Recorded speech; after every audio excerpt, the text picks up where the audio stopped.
Porte-toi sur mes terres. Ce sont tes troubadours, baladins et musiciens avec toi, vas-tu me dire.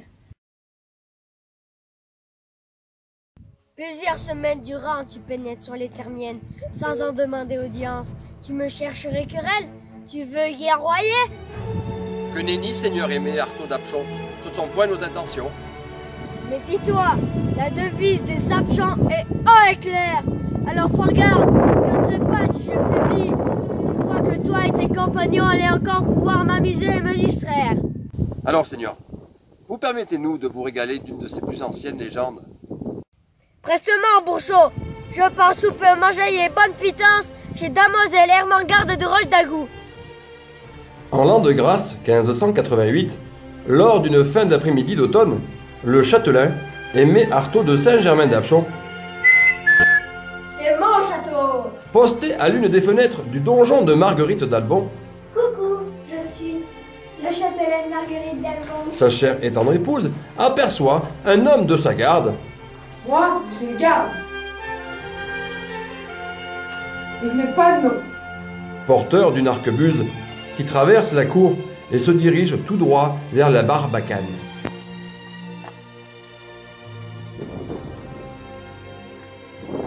Où vas-tu, équipé de la sorte? Aurais-tu vu des assaillants? Que nenni, je vais à la chasse. Tu aurais pu me demander la permission. Mille excuses, messieurs, je ne voulais point vous déranger. Tu as de la chance. Je suis de fort belle humeur. Je t'autorise à chasser sur les terres miennes, mais je t'ordonne dès ton retour de me présenter les produits de ta chasse. Il sera fait selon vos désirs. Mon salut vous va. Dans le vallon où paraisse la rue de Chelade, le chasseur débusque soudain une énorme bête, à n'en douter un loup. En hâte, le Nemrod dresse la fourche de son arme, lâche le coup au jugé et l'arrache. Pétrifié par la forte détonation, l'animal sauvage ne bouge plus. L'arquebusier s'avance, l'empoigne par une oreille, sa dextre libre, armée d'un grand coutelas, tranche la patte gauche du loup qui s'enfuit en hurlant de douleur.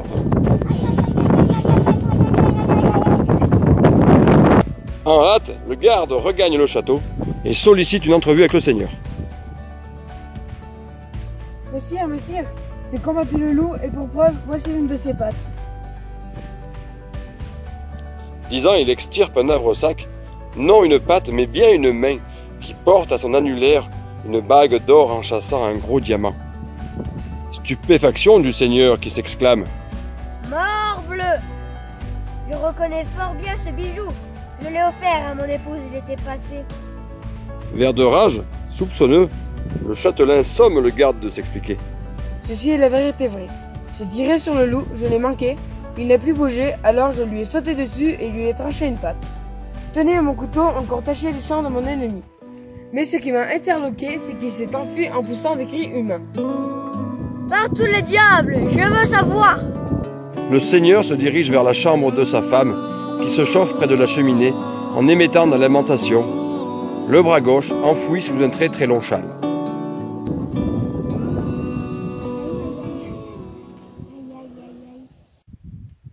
Ah ça, madame, où étiez-vous cet après-midi? Je faisais promenade sur le bord de la rivière. Mais encore. L'un des hommes de votre garde m'a tiré d'un cours d'arquebuse et m'a raté. J'ai eu très peur. Il s'est jeté sur moi et m'a tranché la main gauche. Vivement, le seigneur écarte l'étoffe du châle et découvre le moignon sanguinolent. Mille dieux, je vous enjoins de me rendre compte. Voilà, messire, je suis possédé du démon. J'ai fait pacte avec lui. À tout instant, je puis me transformer en loup et effrayer les humains. C'est bien moi qui ai rencontré votre chasseur. Il a été le plus fort. Sacrebleu, vieille mégère, vous me payerez fort cher cette ingratitude. Une femme devenue louve-garou est-elle un cas unique sous le ciel d'Auvergne ou d'ailleurs? La légende affirme que la châtelaine d'Apchon, accusée de sorcellerie, fut brûlée vive sur le couder de Rion-Esmontagne. Paix à ses cendres. Dans le rôle du seigneur Aimé Artaud de Saint-Germain-d'Apchon, arrière-petit-fils de Louise d'Apchon, Tom Casse.